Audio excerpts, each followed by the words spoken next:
महिला दिनापासून महिलेच्या माध्यमातून महिलांसाठी सहज सेवा फाउंडेशनच्या कन्या जन्माचे स्वागत उपक्रमाचा शुभारंभ। आतकरगाव येथील प्रणाली आकाश सावंत ठरल्या या उपक्रमाच्या पहिल्या मानकरी। उपक्रम प्रमुख सागरिका योगिता शेखर जांभळे यांच्या कल्पक विचारातून सातत्यपूर्ण उपक्रमाचे आयोजन।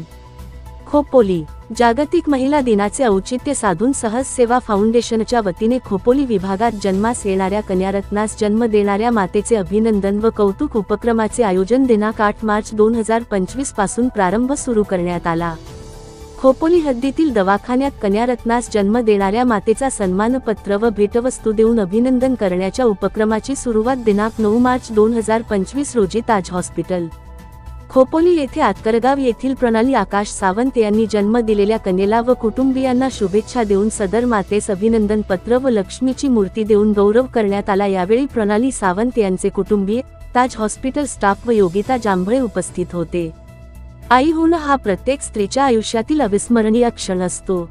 महिलांच्या जीवनात आलेल्या या नव्या सुखासाठी मनःपूर्वक शुभेच्छा देताना मातृत्वाचा प्रत्येक क्षण आनंदाने आणि प्रेमाने भरलेला असो ही प्रार्थना देखील यावेळी करण्यात आली।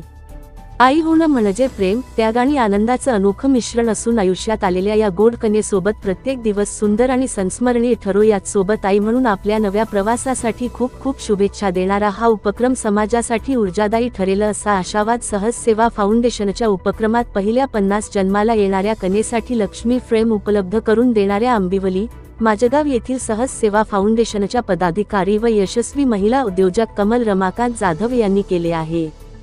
सहज सेवा फाउंडेशनच्या माध्यमातून सर्वदूर प्रसिद्ध असणारे समाजसेवक डॉक्टर शेखर जांभळे यांची लहानपणापासून वडिलांसोबत सामाजिक कार्यात सक्रिय असणारी कन्या सागरिका योगिता शेखर जांभळे के.एम.सी. कॉलेजची विद्यार्थिनी असून लिओ क्लब ऑफ वाशी वर्चस्व रोटरॅक्ट क्लब ऑफ खोपोली या जगप्रसिद्ध सामाजिक संस्थेची देखील पदाधिकारी तसेच सहज सेवा फाउंडेशनच्या या उपक्रमाचे उपक्रम प्रमुख म्हणून नेतृत्व करीत आहे। महिला दिनी महिलेच्या माध्यमातून महिलांसाठी सातत्यपूर्ण आयोजित होत असलेल्या व कन्यारत्नास जन्म देणाऱ्या महिलांना प्रोत्साहन देणाऱ्या या उपक्रमाचे समाजातून कौतुक होत आहे।